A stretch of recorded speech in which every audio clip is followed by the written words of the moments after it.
Minha amiga e meu amigo, minha irmã e meu irmão, que felicidade, que coisa linda, divina e maravilhosa. Estamos aqui na Web Rádio Estação da Luz, sua rádio que emana paz aqui de Natal para todo o planeta Terra.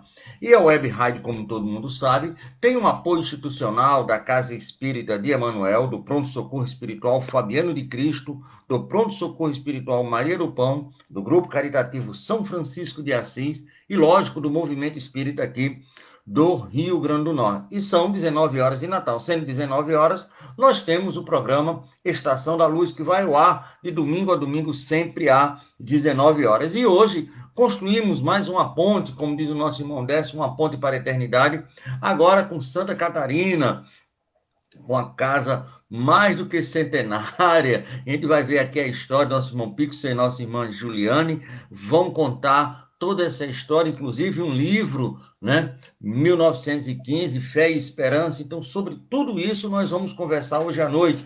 E como nós somos bastante cavalheiros, nós vamos pedir permissão para darmos uma boa noite primeiro para a mamãe Juliana, que está aqui, mas está com um olho, como diz aqui no Nordeste, um olho no gato e um olho no pote, porque tem o caboclinho que daqui a pouco a chama, né? Mas é isso mesmo, a função da mãe é essa, entre outras lindas e maravilhosas. Boa noite, minha amiga Juliana. Que bom que você está aqui.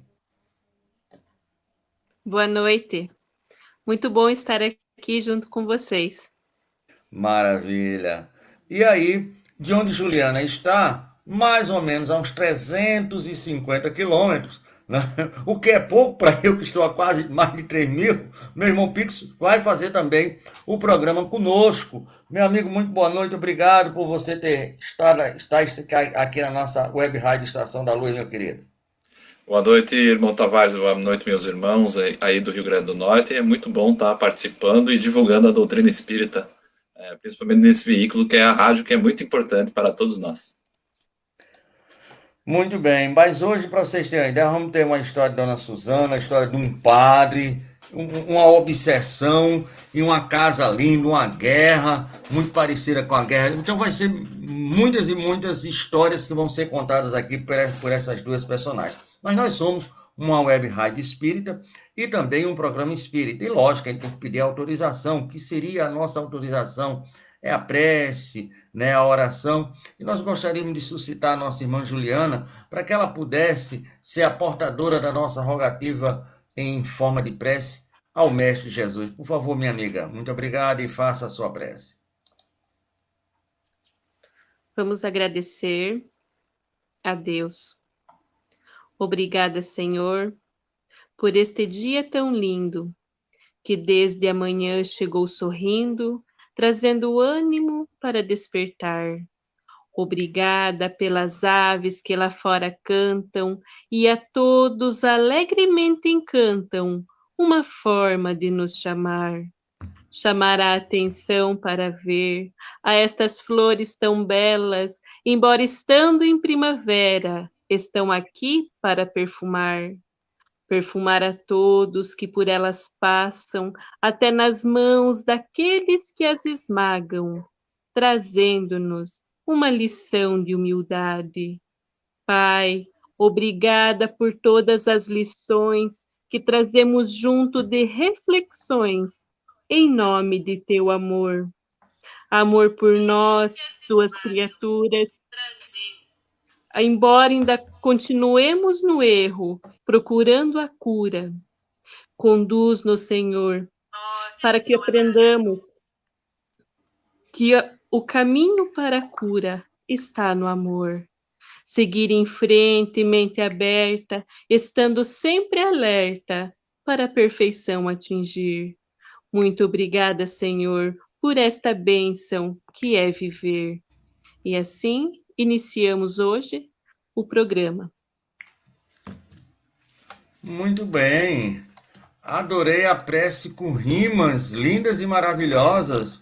Parabéns, minha amiga. Que coisa maravilhosa. Meu amigo Pix, o que é que você trouxe aí do Evangelho? O que é que você pensou aí para nossa noite gloriosa de estudos aí do Evangelho segundo o Espiritismo, meu querido? Eu abri aqui no capítulo 13, olha só, os infortúnios ocultos, o item 4. Nas grandes calamidades, a caridade se emociona e observam-se impulsos generosos, no sentido de reparar os desastres. No entanto, a par desses desastres gerais, há milhares de desastres particulares, que passam despercebidos, os dos que jazem sobre um grabato sem se queixarem. Esses infortúnios discretos e ocultos são os que a verdadeira generosidade sabe descobrir, sem esperar que peçam assistência. Quem é esta mulher de ar distinto e traje tão simples, embora bem cuidado, e que traz em sua companhia uma mocinha tão modestamente vestida? Entra numa casa de sórdida aparência, onde sem dúvida é conhecida, pois que à entrada a saúdam respeitosamente. Aonde vai ela? Sobe até a mansarda, onde jaz uma mãe de família cercada de crianças. A sua chegada refugie a alegria naqueles rostos emagrecidos. É que ela vai acalmar ali todas as dores. Traz o de que necessitam, condimentado de meigas e consoladoras palavras, que fazem que os seus protegidos, que não são profissionais da mendicância, aceitem o benefício, sem corar. O pai está no hospital e, enquanto lá permanece, a mãe não consegue, com o seu trabalho, prover as necessidades da família. Graças à boa senhora, aquelas pobres crianças não mais sentirão frio, nem fome. Irão à escola agasalhadas e, para as menorzinhas, o leite não se secará no seio que as amamenta. Se entre elas alguma adoece, não repugnarão a ela, a boa dama, os cuidados materiais de que essa necessite. Dali vai ao hospital levar ao pai algum reconforto e tranquilizá-lo sobre a sorte da família. No canto da rua, uma carruagem espera, verdadeiro armazém de tudo o que destina aos seus protegidos, que lhe recebem sucessivamente a visita. Não lhes perguntam com a crença que professam, nem quais suas opiniões, pois considera como seus irmãos e filhos de Deus todos os homens. Terminado, considera como seus irmãos e filhos de Deus todos os homens. Terminado o seu giro, diz de si para consigo: comecei bem o meu dia. Qual o seu nome? Onde mora? Ninguém o sabe. Para os infelizes, é um nome de que nada indica, mas é um anjo da consolação. À noite, um concerto de bênçãos se eleva em seu favor ao Pai Celestial. Católicos, judeus, protestantes, todos a bendizem. Por que tão singelo traje? Para não insultar a miséria com o seu luxo. O que se faz acompanhar da filha? Para que aprenda como se deve praticar a beneficência. A mocinha também quer fazer a caridade. A mãe, porém, lhe diz: que podes dar, minha filha, quando nada tens de teu? Se eu te passar as mãos alguma coisa para que lhes dê a outrem, qual será o seu mérito? Nesse caso, em realidade, serei eu quem faz a caridade. Que merecimento terias nisso? Não é justo. Quando visitamos os doentes, tu me ajudas a tratá-los. Ora, dispensar cuidados é dar alguma coisa. Não te pareça bastante nisso? Nada mais simples. Aprende a fazer obras úteis e confeccionarás roupas para essas criancinhas. Desse modo, darás alguma coisa que vem de ti. É assim que aquela mãe verdadeiramente cristã prepara a filha para a prática das virtudes que o Cristo ensinou. É espírita ela? Que importa? Em casa é a mulher do mundo, porque sua posição o exige. Ignoram, porém, o que faz, porque ela não deseja outra aprovação, além da de Deus e da sua consciência. Certo dia, no entanto, imprevista circunstância leva-lhe à casa uma de suas protegidas, que andava a vender trabalhos executados por suas mãos. Esta última, ao vê-la, reconheceu nela a sua benfeitora. Silêncio, ordena-lhe a senhora, não o digas a ninguém. Falava assim Jesus.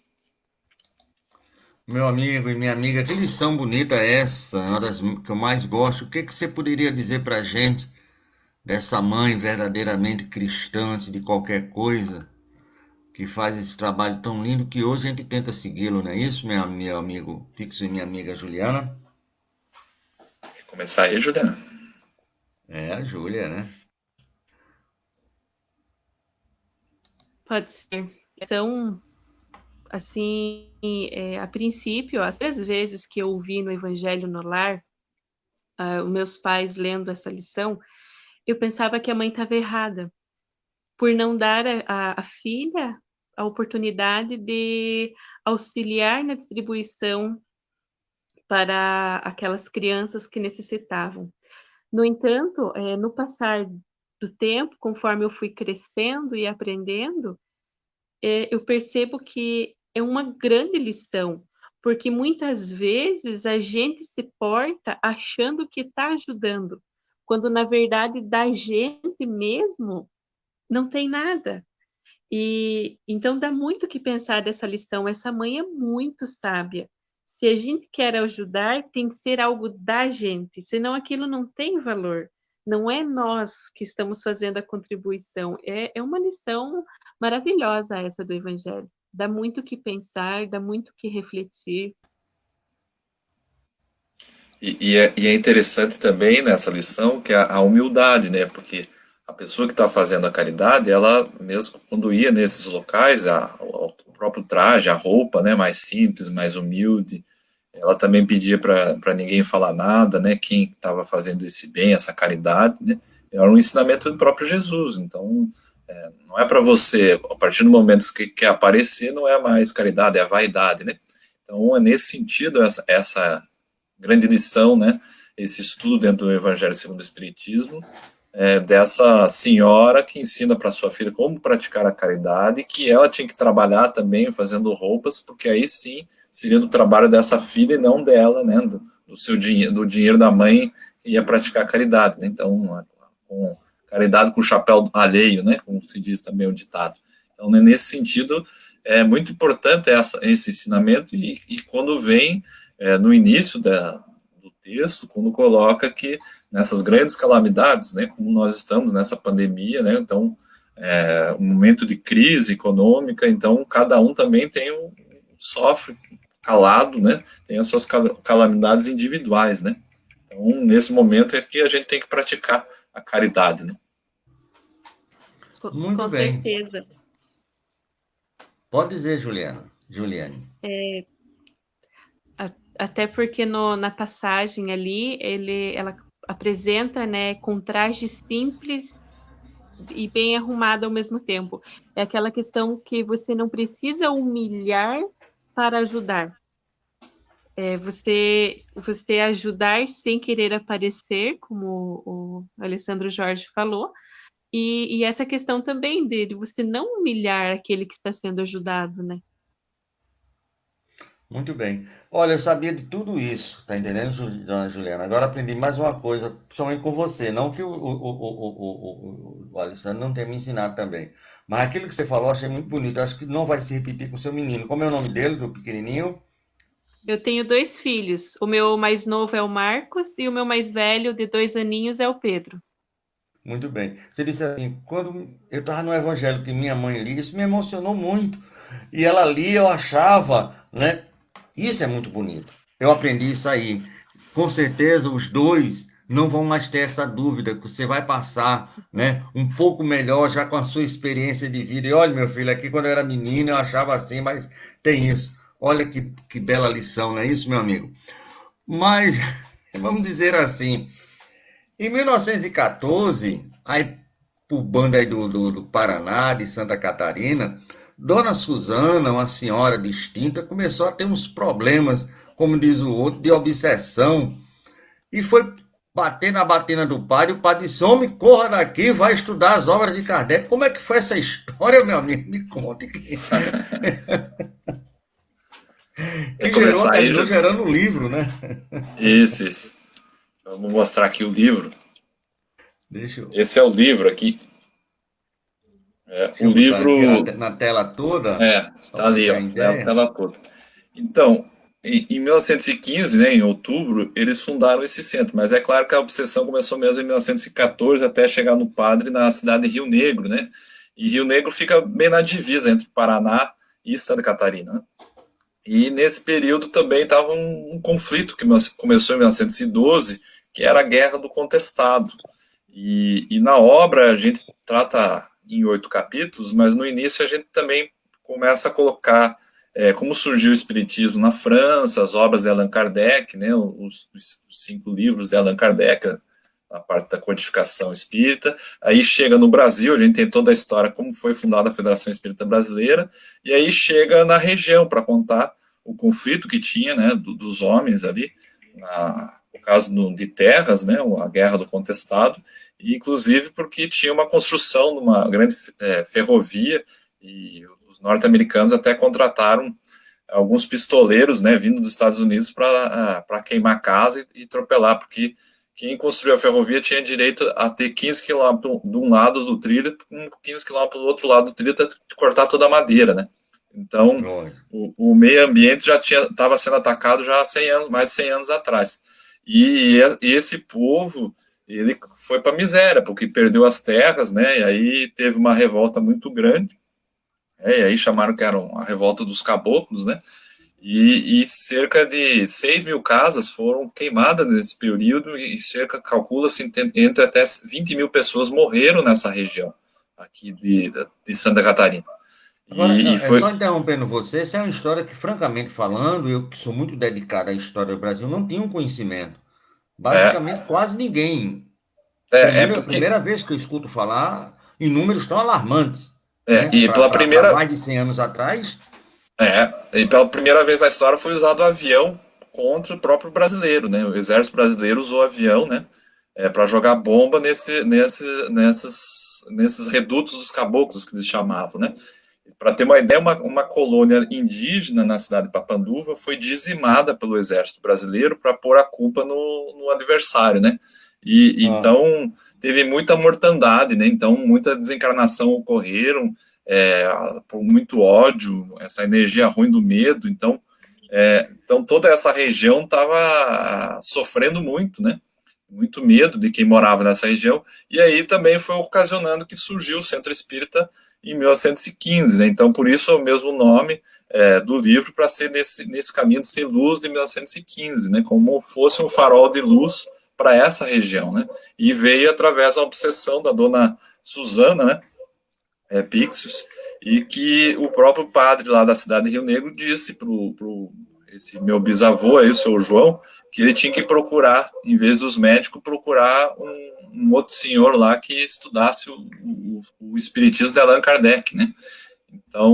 Muito bem, mas só para situar aqui, dona Suzana e seu João são, na realidade, o que de você? Esses são meus bisavós, né? E o meu avô, que é Jorge, né? Jorge, ele tinha 16 anos, então ele também foi um dos fundadores, naquela época, do Centro Espírita. E como eu nasci perto do aniversário dele, eu tive a honra de ganhar o nome dele, né?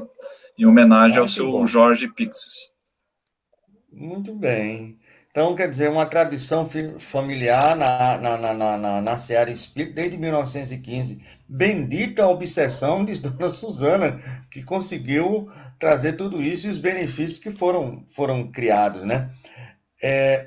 Pode prosseguir, desculpa, porque eu gosto de interromper assim, mas é porque eu fiquei emocionado com essa história da sua avó e do seu bisavó e bisavô, não é? Isso. Do Raul também, né? O Raul foi essa semana, né? Foi terça-feira, a família estava aqui, né? O Raul emocionou também pela presteza do conhecimento, certo? Essas coisas que nós criamos aí. Mas e aí era uma colônia de pequenos agricultores, né? E eles foram formando, e até hoje existe. Agora eu vou passar a bola para a Juliana para falar, porque o Centro Espírita, ele, de agora, dia 13, né? Foi na terça-feira, comemorou 105 anos, né? Apesar de a gente estar nessa pandemia, mas assim, no sábado, né, é tão bonito, né? Que no sábado é a palestra às 3 da tarde. Depois da palestra tem o passe, né? E logo depois eles têm uma espécie de um café colonial. Então, aquele povo que frequenta a casa, eles trazem, um traz um bolo, um traz um pão, um traz um café, e aí é um café comunitário, depois da palestra, e depois da reunião espírita, então, aquele povo fica ali até mais 5h30, 6 horas conversando, então existe um momento até como funciona como um atendimento fraterno, né? Então eu passo para a Juliana também para falar sobre isso, até como está funcionando a casa, né? Para a gente estar... E aí falando também sobre o livro, porque ela ajudou muito, né? Porque eles são muito organizados lá, eles têm tudo guardado, então eles têm documentos históricos, né, de mais de 100 anos, que está tudo guardado, né? Esse fato de ele estar afiliado na Federação Espírita do Paraná em 1917, então eles têm muito arquivo histórico e que foram utilizados nesse livro, né, fotos, então foi muito importante, porque esse livro conta um pouco da história, mas é mais para fora, não é para nós espíritas que já é de berço.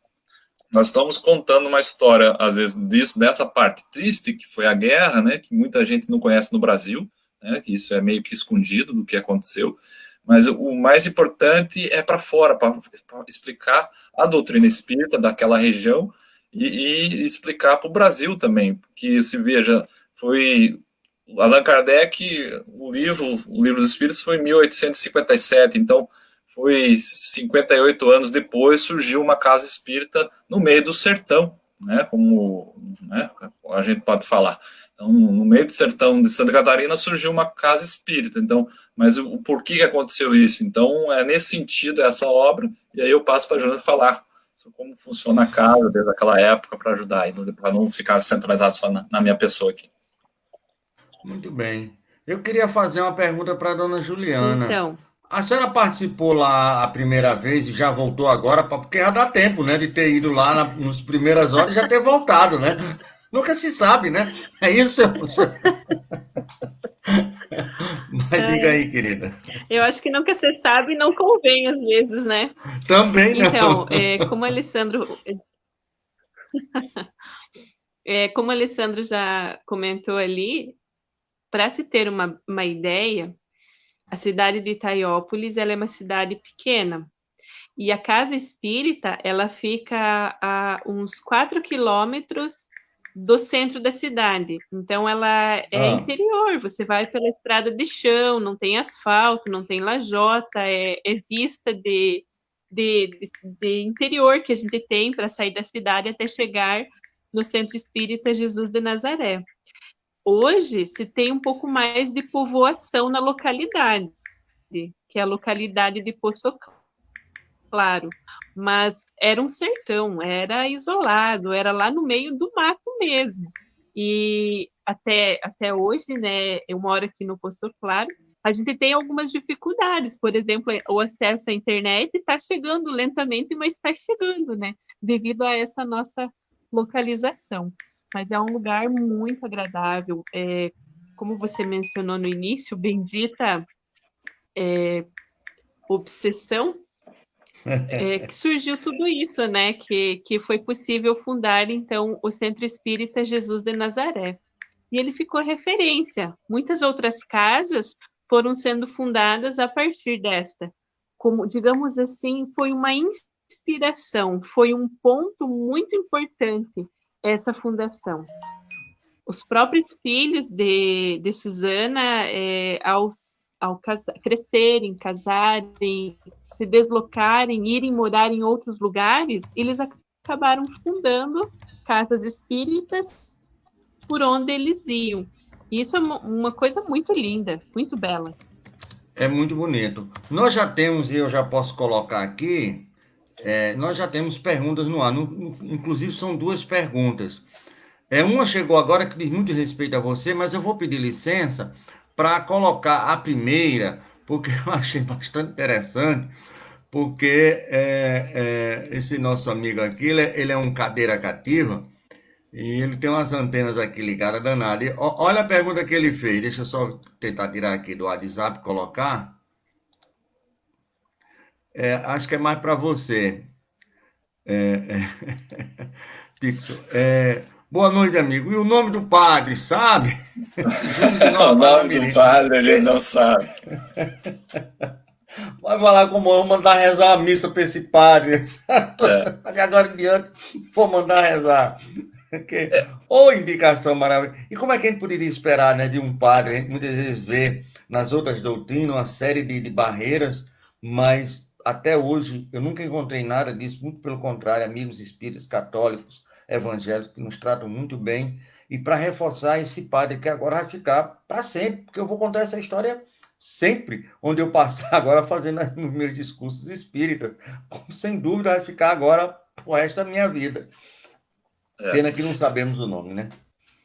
E você veja que, porque os padres também estudam, né, Allan Kardec, só que eles também não vão falar abertamente, né? É claro que a gente não seguimos essa pesquisa, podemos até tentar descobrir o nome do padre, né, Tavares? Mas o importante é saber que como eles seguiam a diretriz da Federação Espírita Brasileira, né? Então, além disso, eles fundaram também essa escola, que eles deram o nome de escola, era uma escola primária com o nome Joana d'Arc. E aí colocaram todos os seus filhos para ler e escrever, para poder Né? saber as obras de Allan Kardec. E além disso, como era uma diretriz da Federação Espírita Brasileira, eles fundaram uma farmácia homeopática, porque o médico mais próximo era numa outra cidade mais longe, uns 70 quilômetros, que só ia no lombo de cavalo, no lombo de mula para chegar, dava 70 quilômetros, né? Naquela época era na cidade de Lapa, mais próximo de Curitiba. Então, foi muito importante, porque essa farmácia homeopática, eles compravam medicamento do Rio de Janeiro e vinha pelo correio, e eles faziam esses medicamentos, né? Nessa farmácia homeopática, mas funcionava como um atendimento fraterno, né? Além do médium estar mediunizado dando o medicamento, mas ele também já dava um conselho, né, para a pessoa que estava recebendo o medicamento. Maravilha. E como é bom, desculpa falar, as casas espíritas antigas, elas tinham um colégio e uma farmácia. Normalmente eram essas duas possibilidades. Quando você vai ver essas casas centenárias, que eram diretrizes, que hoje as casas novas já não estão mais seguindo, mas isso daqueles primeiros trabalhadores, Lins de Vasconcelos, a turma toda ali, né? Leopoldo Cini, eles incentivavam que a casa espírita tinha um colégio, uma farmácia, algo que mantivesse. Isso é muito bonito. É, Você falou aí uma coisa interessante, que naquela época era distante, a cidade de Lapa. Aí a Juliana fala que hoje mesmo ainda é difícil ela ir para casa espírita. Imagina naquela época, né? Que coisa linda. Mas, Juliana, tem uma pergunta aqui que eu acho que você pode responder. A Cristina da Candelária, ela pergunta quais as atividades dessa casa mais que centenária? Quais são os dias de trabalho? Quais as atividades que a Casa Jesus de Nazaré é, desenvolve aí na cidade, aí em Santa Catarina, mais precisamente?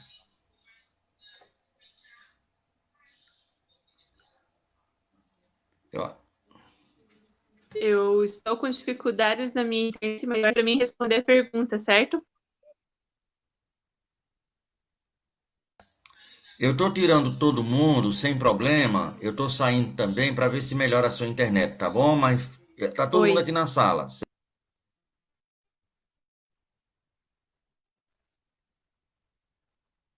As atividades que a gente realiza são desde a evangelização, desde o início da fundação. Em 1917, nós já temos livros com registros que era realizada a evangelização. Permaneceu até hoje, ininterrupta, posso assim dizer. Temos a realização semanal das palestras públicas, seguidas de passe e água fluidificada. Temos sessões de irradiação, grupos mediúnicos, grupos de estudo e uma biblioteca junto com uma livraria bem ampla. Também temos atividade do atendimento espiritual, o diálogo fraterno. Essas atividades todas funcionam no Centro Jesus de Nazaré. Por conta da pandemia, algumas precisaram dar uma pausa, digamos assim.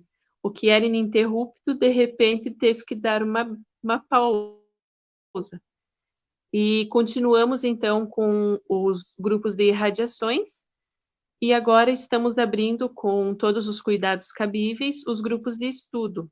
Vai ter uma reunião agora no final do mês para a gente decidir se volta com as sessões públicas ou vai permanecer.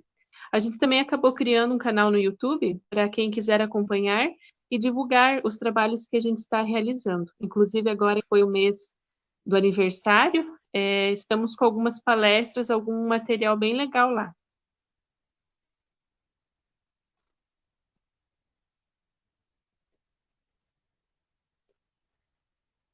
Trabalhadores. Nós não temos um registro certo, assim, de trabalhadores, mas eu posso te dizer algo aproximado. Em torno de 50, 60 trabalhadores que participam das atividades de palestra. A gente sempre tem umas 80, 100 pessoas, e trabalhadores mesmo, assim, para desde limpar o chão, desde servir a água fluida, até quem faz palestra ou coordena um grupo de estudo, eu diria nesse número aí, entre 50 e 60 pessoas. E os frequentadores em torno normalmente de 80 pessoas por reunião, mesmo nessa de sábado, como falou aqui o nosso irmão, que tem. Você quer pegar espírito, tem que ser pelo estômago, que tem esse cafezinho comunitário. Tem mais gente quando tem um cafezinho, ou é em torno de 80 pessoas, 90 pessoas que frequentam a casa semanalmente ou diariamente? Como é que é, Juliana?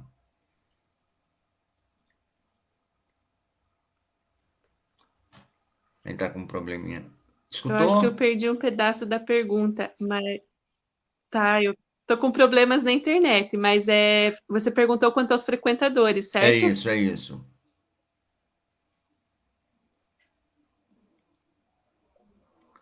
Juliana Tem tá entre com 80 e 100 pessoas, tínhamos, né, semanalmente, que boa parte permaneciam nos cafezinhos após a palestra, após o passe. Nós tínhamos um café, uma confraternização para aqueles que desejassem permanecer um tempo a mais, e boa parte dessas pessoas permaneciam lá com a gente, conversando, apertando os laços das amizades, fortalecendo. É muito importante esse cafezinho antes ou depois da reunião. Nós temos aqui um café de 2 em 2 meses aqui na nossa casa. Mas meu amigo Dixon, como é que surgiu a ideia de colocar isso tudo no livro? Porque eu estou vendo aqui, o livro foi escrito a 4 mãos. A 4 não. A 4 vezes 4, 16 mãos, né? Isso. Então, vamos lá. Como foi que surgiu a ideia? Porque eu estou vendo negócio que vocês são centenário, mas tiveram cuidado de guardar, de registrar. Eu vi muita alegria nos olhos da Juliana. Desde 1917 nós estamos com a evangelização até hoje. Isso brilhou aqui, quase que me enceguece aqui de tanto brilho. Vocês têm esse cuidado do registro, né, querido? Na realidade, Tavares, o trabalho foi surgindo através de sonhos, tem que fazer um livro, né? Eu também não sabia justamente o que era, e aí conversei com a presidenta do centro, que era a mãe da Juliana, né? E numa conferência no Paraná, foi em Pinhais, em Curitiba, encontrei ela e falei, precisamos contar essa história, né? E aí foi surgindo, a gente fez umas primeiras reuniões, né? E ninguém entendia muito, mas foi no andar da carruagem, as abóboras foram se assentando, né? E foi surgindo. Para ter uma ideia, a capa do livro, a diagramação do livro, foi o Luiz Rivas que fez. Né? Me pergunto como, foi acontecendo, né? O Luiz Rivas é aquele que faz a Turma da Mônica, o Evangelho da Turma da Mônica. É isso. Já o entrevistei aqui na rádio, é uma figuraça. A figuraça. Então, e aí fiquei amigo dele, né? Foi acontecendo essas coisas. E também não conhecia a Juliana direito, porque eu moro aqui, já estou em Florianópolis há 29 anos. Eu vou fazer 30 anos aqui em Florianópolis agora no ano que vem, em março do ano que vem. E até o pessoal ficava me assustando, mas quem que é esse louco aí que está aparecendo, que quer fazer um livro? Eles nem conheciam, porque quando eu saí de lá eram tudo pequenininho, né? A Juliana era pequenininha quando eu saí, né, de Itaiópolis. E a gente veio estudar para a capital e acabou ficando na capital, né?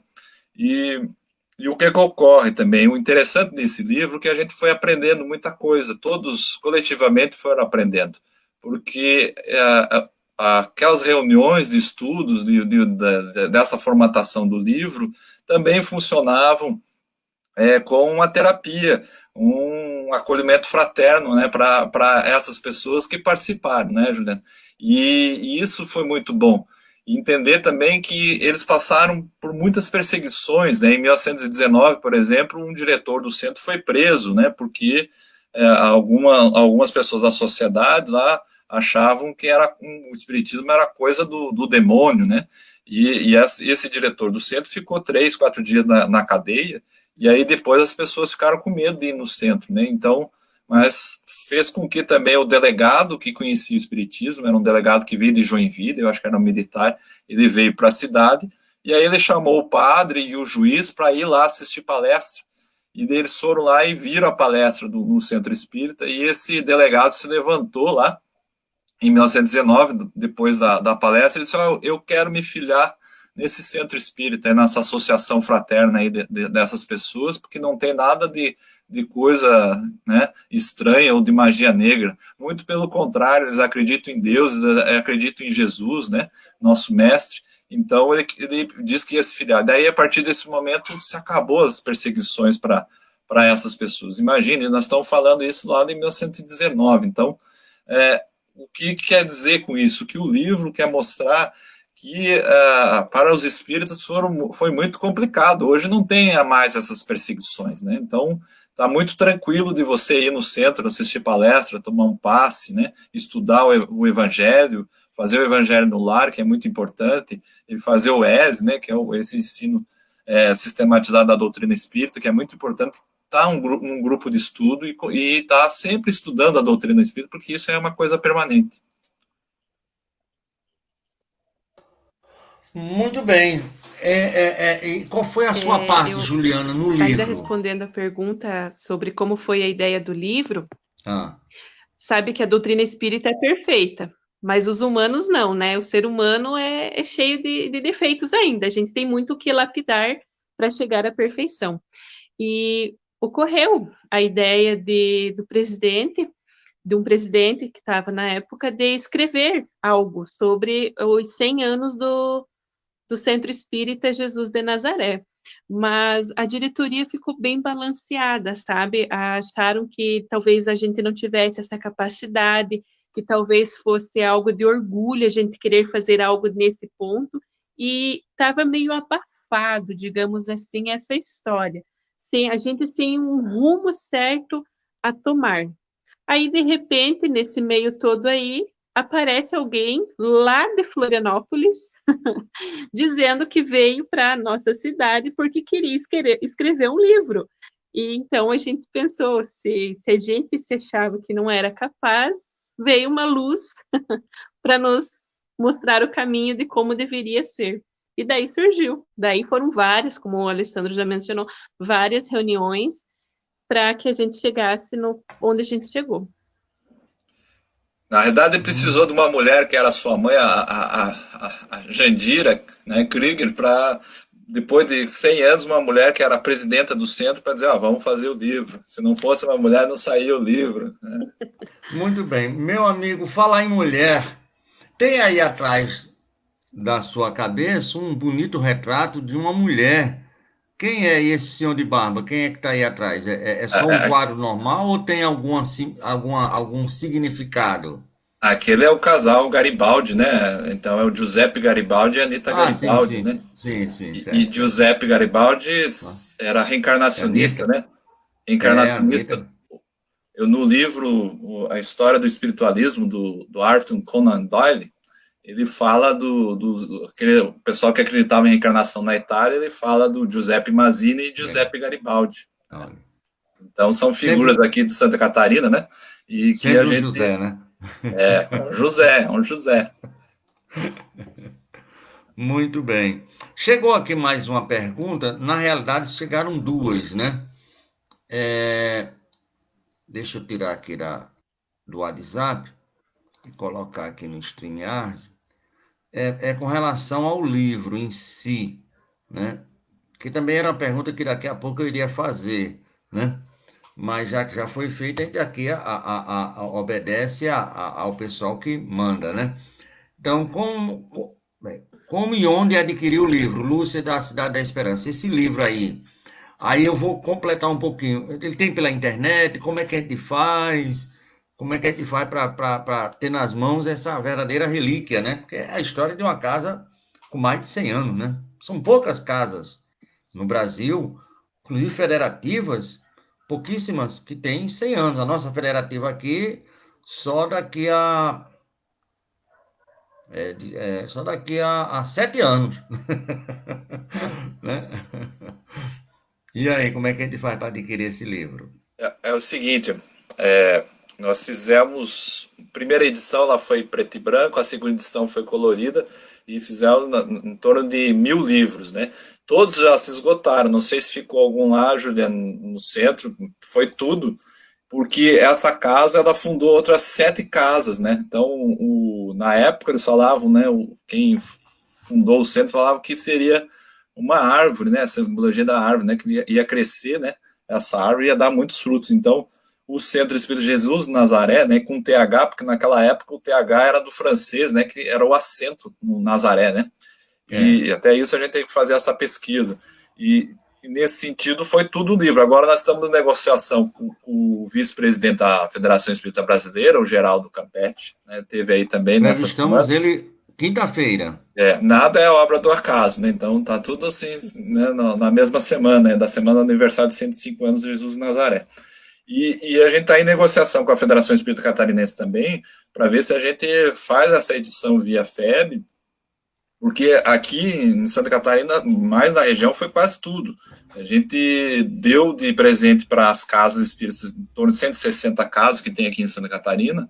A gente rodou aí o estado e alguns eventos da Federação Espírita Catarinense, e a gente foi mostrando para mostrar a história, não querendo se achar, né? Não, na verdade é divulgar a doutrina espírita, como as dificuldades que foram, né? E contar a história da região também, e contar a história da doutrina espírita, né, desde a França até chegar no Brasil. Muito bem. Nós temos uma pergunta que você já respondeu aí um pedacinho, né? Hoje, em Santa Catarina, como está o movimento espírita, as casas, congressos, semanas espíritas? Jaime aqui do Alecrim. E eu vou endossar mais essa pergunta do Jaime, não, é Jane, desculpa, estou lendo pouco e mal. A Jane. A Jesus de Nazaré é uma das primeiras casas, com certeza, porque é uma casa com 105 anos. Ela é uma das primeiras, ou a primeira casa, ou ainda aquela casa que foi fundada e que ainda continua. Porque tem muitas casas que foram fundadas e terminaram parando as suas atividades, e ela continua. Como é hoje a colocação do Jesus de Nazaré, a primeira casa, e como é que está o movimento aí em Santa Catarina como um todo, em relação a casas, a trabalhadores, a congressos, semanas espíritas, a arte, a divulgação? Faça aí um contexto, por favor, Juliana e Pixon. Posso começar, Alessandro? Pode. Então, o Centro Espírita Jesus de Nazaré, ele continua desde 1915. Ele trocou a estrutura física, digamos assim, a sede. Nós estamos na terceira sede. Ele teve a primeira construção em 1915, aí em 1972 foi feita uma nova sede ao lado, né? E agora a terceira sede em 2014, finalizada em 2015. Mas não é a primeira casa de Santa Catarina. Ela é a quarta casa de Santa Catarina. E uma coisa muito importante que eu acho que aconteceu na época e hoje a gente prioriza também é os registros em arquivos, porque temos registros de quando foi fundado a Juventude Espírita do nosso centro, que eles trocavam cartas com outros grupos de jovens dos outros centros de Santa Catarina. Então, eram a nossa casa e tinha mais 3. E eu acho isso muito legal. Por cartas, eles se comunicavam e tinham essa resposta de como funcionava, trocavam ideias, e isso foi muito legal. e está lá registrado. Então, é muito importante a gente manter e fazer os registros daquilo que acontece.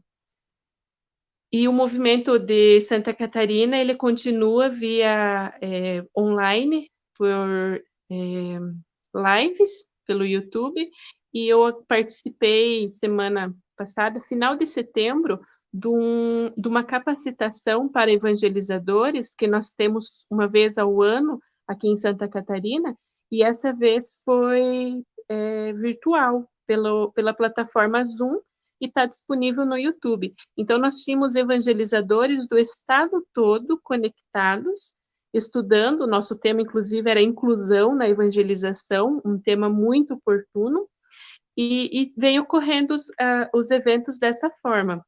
Hoje ainda eu estava vendo que está tendo uma live com Lúcia Moisés, ainda sobre evangelização, criança, casa espírita. E, na verdade, qual é o quarto centro, mas as casas foram fundadas num tempo muito parecido, uma diferença de 5, 6 anos, ou 10 anos. Então, as mais antigas estão Laguna, São Francisco do Sul e Florianópolis, que é a terceira casa, que é o Centro Espírita Amor e Humildade do Apóstolo. Quando eu vim para Florianópolis, eu fiz a Juventude do Amor e Humildade do Apóstolo, que foi um centro espírita fundado por Adolfo Melo, que era pai do Oswaldo Melo, e o Oswaldo Melo foi o secretário quando teve um movimento da Federação Espírita Brasileira, foi comemorado agora, né? Ele foi o secretário o Pacto Áureo. Pacto Áureo, eu ia falar Pacto de Ouro, Pacto Áureo. E ele lançou um livro alguns livros. Ele era uma figura, um jornalista muito inteligente. Ele lançou um livro que era O Heroísmo da Humildade, mas essa é uma outra história aí, e caiu que esse livro aí eu tive que organizar ele e digitar, e aí passei também para a Federação Espírita Brasileira, e eles editaram lá esse livro, foi lançado esse ano, tem umas ilustrações muito bonitas, é uma história que aconteceu em Florianópolis também, mas essa é uma outra conversa. E Oswaldo Melo, então, foi muito importante, porque ele reorganizou a Federação Espírita Catarinense, ficou um grande período como presidente, e ele foi muito importante também para a Federação Espírita Brasileira no Pacto Áureo, e ele também tinha uma mediunidade muito grande, né? Então tem a questão que numa reunião do Pacto Áureo, o Ismael se manifestou através dele, né? Deu uma mensagem. Então o Oswaldo Melo continua como um grande guia espiritual aqui em Santa Catarina, ajudando todos nós aqui espíritas, né, de Santa Catarina no movimento espírita. Então continua agora. No dia 14 de novembro está previsto o lançamento de um novo livro, que é o bisneto de Oswaldo Melo, que vai contar a história da vida de Oswaldo Melo. O título é Oswaldo Melo, uma trajetória. Também vai ser lançado pela Federação Espírita Brasileira, editado pela FEB. Muito bem, eu fiquei muito feliz porque pelo menos você me falou 2 programas ou 3 aí com você, né? Uma com relação ao Oswaldo, o Pacto Áureo, e outra é do livro. Então já fico feliz porque ela tem aí uma sequência de estudos com você. Isso me deixa mais feliz do que pinto em beira de cerca, como diz aqui no Nordeste. Mas você falou que tem 160 casas hoje, daquelas 5, vamos supor, que iniciaram lá com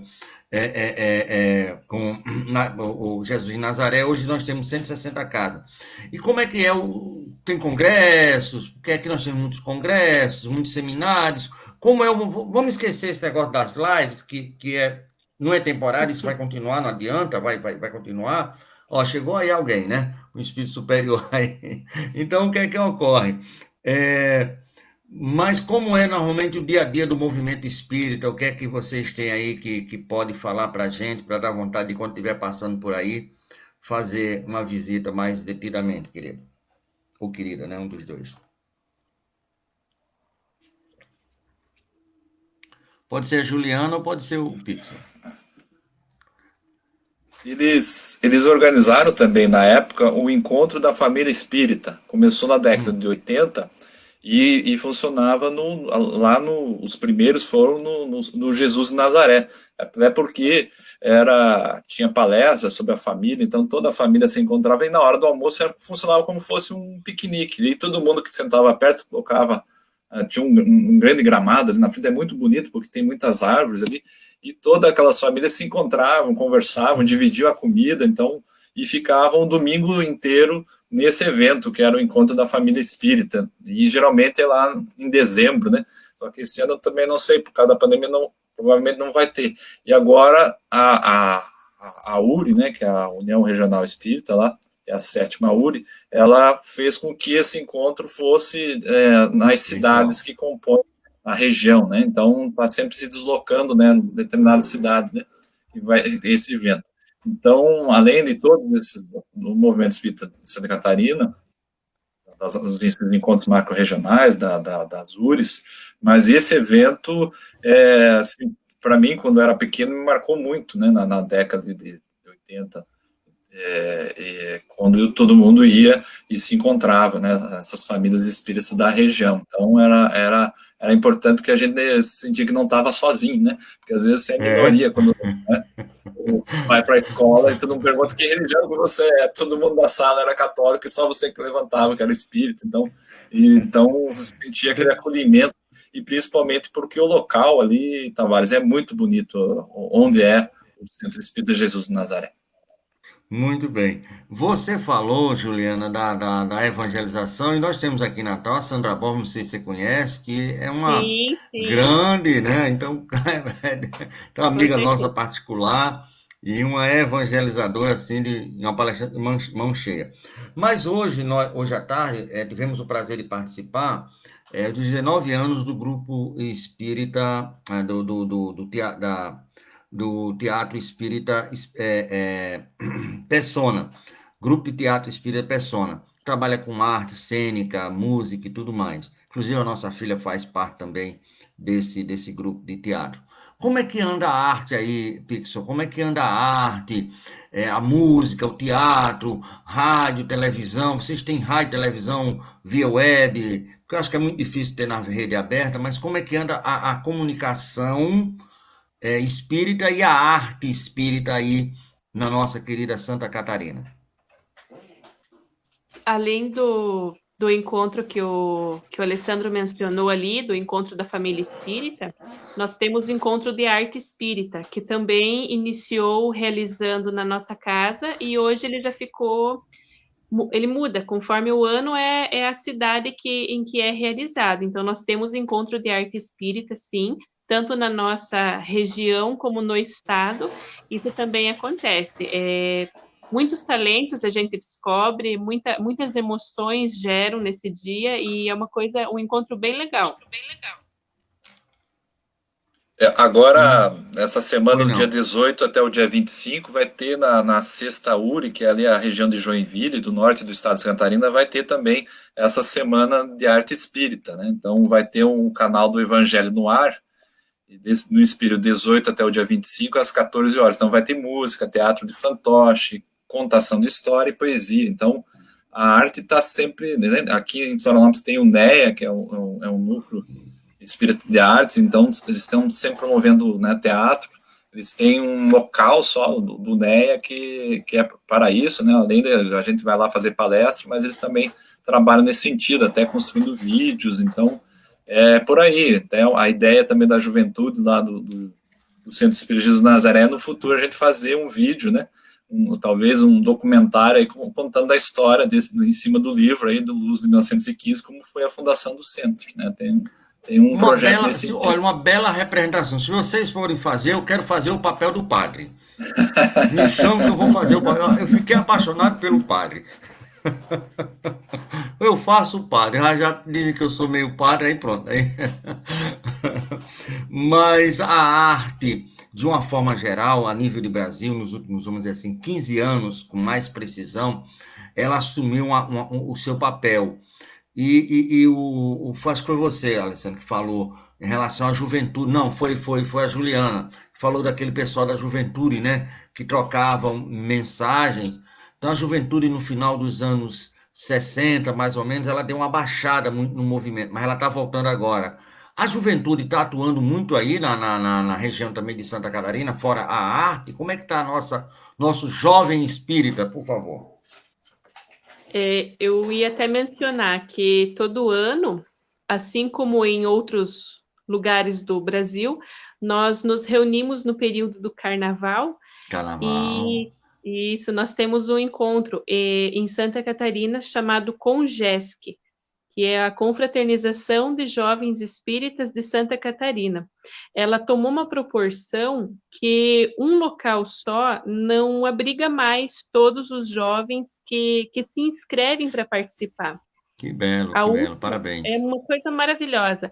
A última que eu pude participar, que eu estava trabalhando, as inscrições encerraram no período de 15 dias, porque excedeu a quantidade de pessoas que o local poderia abrigar. E hoje a gente já trabalha, então, com macro-regiões, que é o mesmo tema. Nós, coordenadores de todo o estado, estudamos por via plataformas e preparamos o mesmo tema, discutimos as técnicas, os objetivos que a gente quer atingir e aplica cada um na sua macro-região, porque isso tomou uma proporção muito linda. O Parabéns, movimento parabéns. da Nós temos... juventude aqui está atuante mesmo. Tá. Nós temos aqui a Conferne, né? Há 37 anos que nós temos aqui a Conferne, a Confraternização dos Espíritos, no período do Carnaval, assim como também tem aí com vocês, e é um momento ímpar. E deixa eu dizer, eu participei diversas vezes, mas teve uma que eu fiquei maravilhado. Uma criança, um jovem assim, de 10 a 12 anos, perguntou: hoje é o último dia da Conferne? Eu digo, é. Aí ele perguntou assim, e quando é que vai ter de novo? Eu digo, só no próximo carnaval, né? Que é o período de carnaval. Ele disse assim, que pena que o carnaval não começa amanhã de novo. Quer dizer, a criança estava gostando daquele momento, né? Muito belo. Meus amigos, eu só fiquei triste por uma coisa, que não tem um livro para a gente comprar, nem para a gente indicar. Vou falar com o Capete para ver se ele edita isso o mais rápido possível, para a gente ter na mão essa preciosidade, né? Mas tudo bem. Meu amigo, eu queria ver com você a possibilidade de... Veja aí com o neto do Oswaldo, para a gente fazer um programa falando sobre o pai e tudo isso para a gente é muito importante. O Geraldo falou, certo, quinta-feira passada, do momento atual, como aquilo que aqueles primeiros trabalhadores, como no caso da Ana Suzana, seu bisavô, Lins de Vasconcelos, essa turma toda que veio, o que eles falavam está tendo, é como se fosse tivesse sido falado ontem. Está tendo muita validade nesse momento atual. A gente não pode esquecer, não pode, é por isso que eu fiquei muito feliz do livro. A gente não pode esquecer aqueles trabalhadores da primeira hora que fizeram a gente chegar aqui agora. O cara foi preso, certo? Hoje a gente não é preso, mas teve que alguém ser preso. Aqui também em Natal tivemos também dessas possibilidades. Quase preso, não foi preso, mas foi quase. Mas eu queria aí as considerações finais suas, que nós estamos aí no finalzinho do programa, para depois ainda fazer a divulgação da rádio. Mas muito obrigado, meu amigo e minha amiga. Quer falar? Vamos começar primeiro com as damas.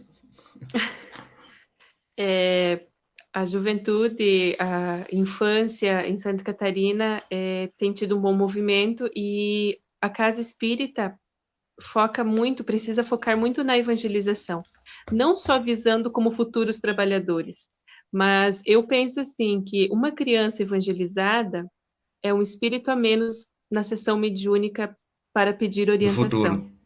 Exatamente. Do futuro. E eu penso muito nessa questão, e aqui está sendo trabalhado muito, e uma coisa que eu priorizo bastante é a evangelização, tanto da juventude quanto da infância, e aqui em Santa Catarina também trabalhando agora com a evangelização de bebês. Muito bem. E a gente pode começar já na barriga. O cabra já está lá na barriga, já está conversando com o caboclo, né? Amigo, vamos lá, vamos cumprir os 9 meses de carência, não vamos ver querer vir antes, vamos falar aí. Eu queria convocá-la para fazer a prece, eu queria as considerações finais do nosso Montpix, e depois eu vou fazer a divulgação da rádio, mas já agradecer não só por você, como também pelo seu irmão que esteve aqui, o Raul, e a família, e agradecer a dona Suzana, né? E o seu João, né? O seu bisavô é João? Isso, seu João. Por essa ideia por vocês terem... João Jorge. E por vocês terem seguido, né? Não só o seu avô, mas como vocês, e com certeza toda a família, chegando aí a todo esse pessoal. Muito obrigado, meu querido. Obrigado é o espaço aí que você está dando, né? Para a divulgação da doutrina. O livro, a professora Sandra Borba tem uma cópia que eu dei quando ela veio aqui em Joinville, Santa Catarina. A Ela tem um amiga livro. já vai me É, entregar. A amiga ela não tem, tem. ela Vou tem. ligar para ela É, e ela vou tem. E ela é pegá-la. maravilhosa, né? Manda um abraço É. para ela. Ah, E, pode deixar, que aqui é, é uma mas maravilha. considerações, a importância disso, né? A evangelização, porque eu sou fruto, né, da evangelização, mas acima de tudo, você honrar pai e mãe, né? Mas o pai e mãe também é honrar os avós, né? Porque E os bisavós de vez em quando também, né, meu amigo? também, nesse sentido. Porque uma vez eu contei a história do livro e aí um palestrante falou para mim, e o que você está fazendo, né? Né? E aí, depois que saiu o livro, agora daí caiu a ficha, assim, entendi, né? A gente tem que continuar a obra, né? E Tem que divulgar o que continuar. eles fizeram.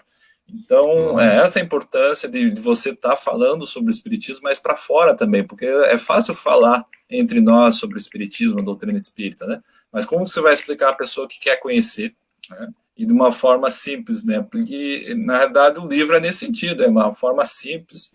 As primeiras edições têm alguns erros, nós vamos estar construindo agora essa terceira, revisando tudo, porque saiu meio no afogadilho, ninguém sabia fazer livro, né? Porque ninguém é profissional nesse sentido, e foi tudo um trabalho voluntário. E a gente o livro é igual a reencarnação, cada vez a gente vai melhorando nas próximas edições, né?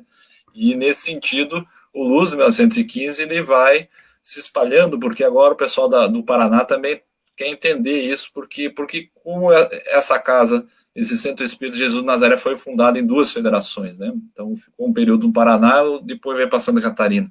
Entender como foi evoluindo o movimento espírita aqui, né, nesses 2 estados, tanto no Paraná e em Santa Catarina. E acho que é importante essa união, e o que está acontecendo hoje, essa união entre o Rio Grande do Norte e Santa Catarina, né?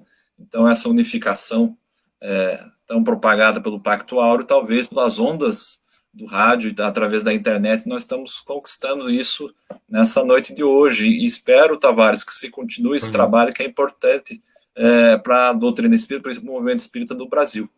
Muito obrigado aí por esse espaço. Eu que agradeço a você, essa história linda, maravilhosa da sua família. Aí da vez... Juliana, eu quero agradecer os seus 2 meninos, certo?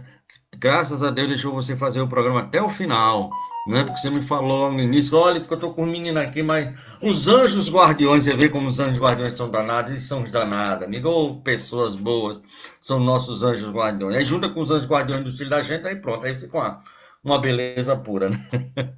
Mas eu quero agora pedir licença a vocês para a gente falar sobre a programação da nossa web rádio Estação da Luz, que hoje teve justamente o nosso irmão Alexandre e nossa irmã Juliana falando sobre a fundação da Casa Jesus de Nazaré, lá em Recuados, 1915, bendita Dona Suzana, seu João e o padre também, que possibilitaram toda essa possibilidade de estarmos hoje aqui numa casa com 105 anos. Que beleza, que coisa linda, divina e maravilhosa. E nós queremos falar da programação da nossa web rádio Estação da Luz. Então, nós temos durante a semana, a partir das 8 horas da manhã, nós temos o programa Espírita nos Domínios da Mediunidade, que vai ao ar segunda e sexta-feira com o nosso irmão Amadeu Ferreira e o nosso irmão Renato Bezerra e equipe.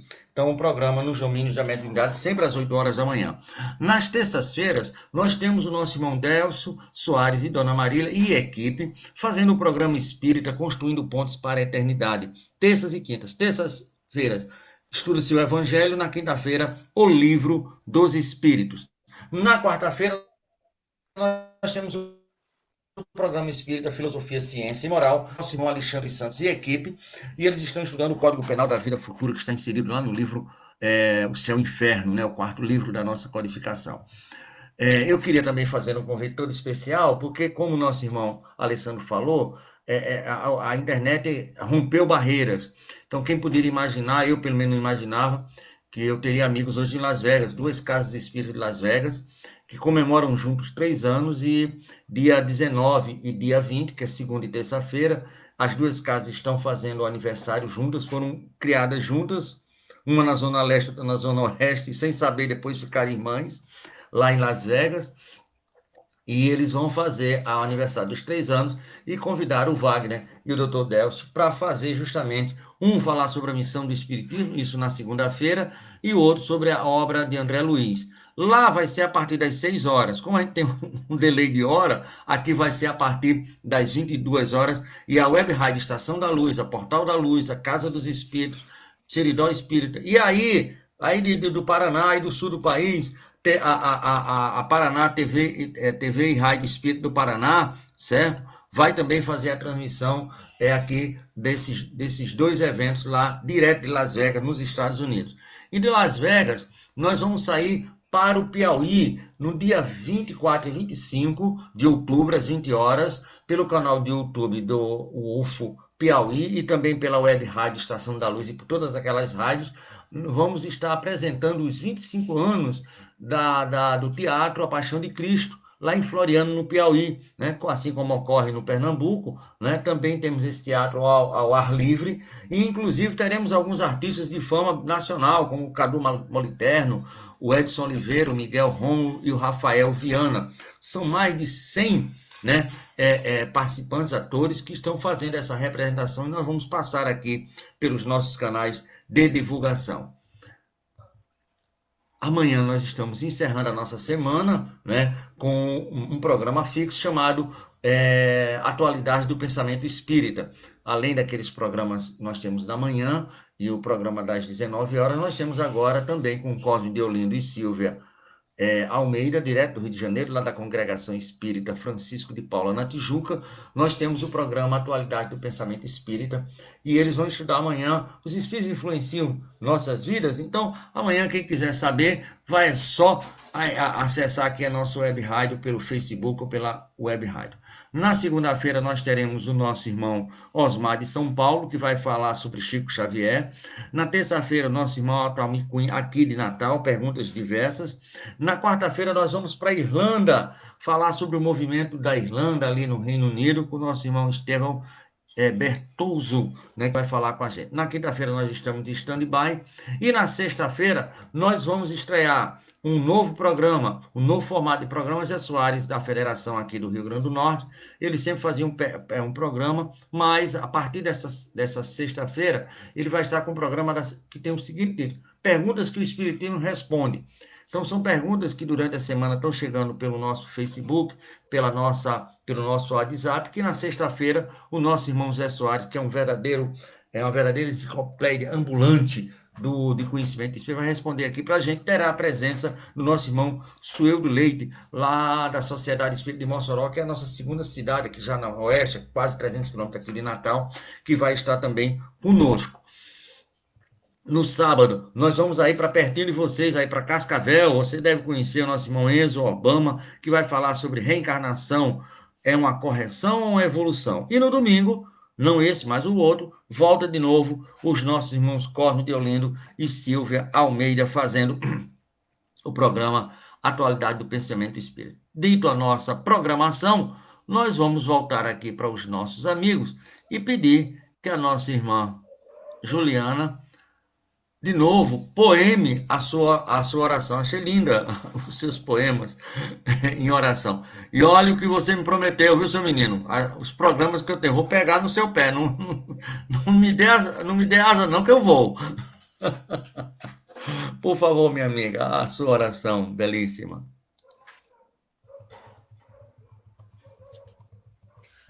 Agradecemos a Deus pela oportunidade deste programa, desta reflexão, da divulgação da doutrina espírita, que possamos estreitar os laços e apertá-los. Que assim seja. Graças a Deus, minha irmã. Muito obrigado. Sucesso para você, para os seus dois menininhos.